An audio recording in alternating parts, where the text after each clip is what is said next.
बिहार की इकोनॉमी एक अजीब सी पहेली है ना?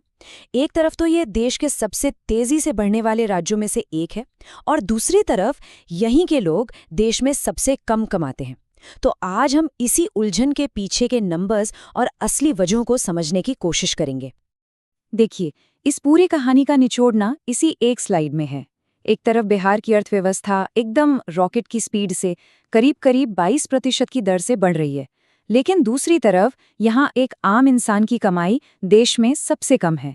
तो सोचने वाली बात यह है कि आखिर ये तेज रफ्तार विकास आम आदमी की जेब तक पहुंच क्यों नहीं रहा है। तो चलिए इस पहेली को सुलझाना शुरू करते हैं।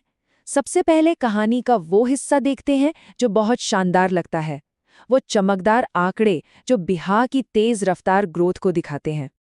2025-26 के लिए बिहार की अर्थव्यवस्था का कुल साइज, जिसे जीएसडीपी कहते हैं, वो करीब 11 लाख करोड़ रुपए होने का अनुमान है।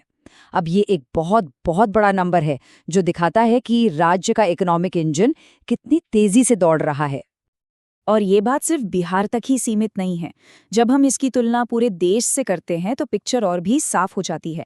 बिहार की विकास दर लगातार, मतलब कंसिस्टेंटली, नेशनल एवरेज से कहीं ज्यादा रही है। आप देख ही सकते हैं, जहां भारत की औसत ग्रोथ लगभग 9.8% रही, वहीं बिहार ने उससे काफी पीछे छोड़ दिया है। और ये कोई 1-2 साल की बात नहीं, बल्कि एक ट्रेंड बन चुका है। अच्छा, तो ये ग्रोथ आ कहाँ से रही है?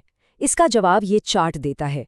बिहार की इकोनॉमी का सबसे बड़ा हिस्सा, करीब 58%, सर्विस सेक्टर से आता है।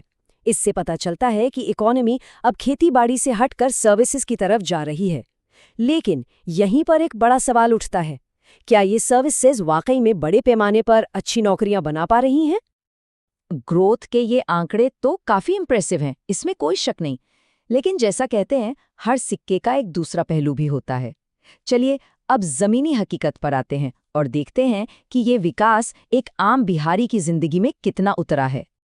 और यहाँ आते ही तस्वीर एकदम बदल जाती है।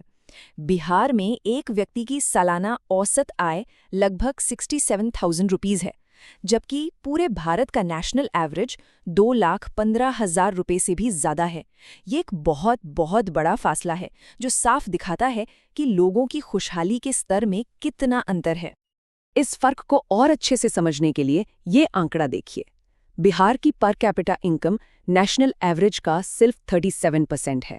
मतलब एक बिहारी औसतन एक औसत भारतीय की कमाई का सिर्फ 1/3 से थोड़ा ज्यादा ही कमाता है।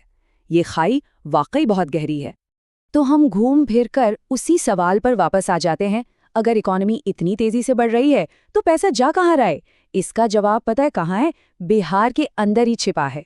हमें ये देखना होगा कि ये पैसा राज्य के भीतर बट कैसे रहा है। इस पूरे पहेली का जवाब एक शब्द में है, असमानता, यानी डिस्पैरिटी। मतलब विकास तो हो रहा है, लेकिन ये सब तक बराबर नहीं पहुंच रहा। ये असमानता जिलों के लेवल पर सबसे साफ नजर आती है। बिहार का सबसे अमीर जिला है पटना, जहां एक व्यक्ति औसतन 1,31,000 रुपये कमाता है। वहीं सबसे गरीब जिला है शिवहर, जहां ये आंकड़ा सिर्फ 24,000 रुपये है। ये 5 गुना से भी ज्यादा का फर्क है। और यही इस पहेली का जवाब है। विकास हो तो रहा है, लेकिन वो कुछ ही शहरी सेंटर्स, खासकर राजधानी पटना तक ही सिमट कर रह गया है। तो अब जब हम प्रॉब्लम की जड़ तक पहुंच गए हैं, जो कि है क्षेत्रीय असमानता, तो सवाल ये उठता है कि इसे ठीक करने के लिए क्या किया जा रहा है। चलिए देखते हैं कि सरकार की आगे की स्ट्रैटेजी क्या है। हाल के बजट में सरकार ने कुछ जरूरी कदम उठाए हैं, जैसे पटना में महिला हाट बनाना ताकि महिलाओं को आर्थिक मौके मिलें, सुल्तानगंज और रक्सौल जैसे छोटे शहरों में एयरपोर्ट्स बनाना ताकि कनेक्टिविटी बढ़े, और पूरे राज्य में कोल्ड स्टोरेज बनाना ताकि किसानों की आमदनी बढ़ सके। इन सारी पॉलिसीज का मकसद यही है कि विकास के फायदे बड़े शहरों से बाहर भी पहुंचें।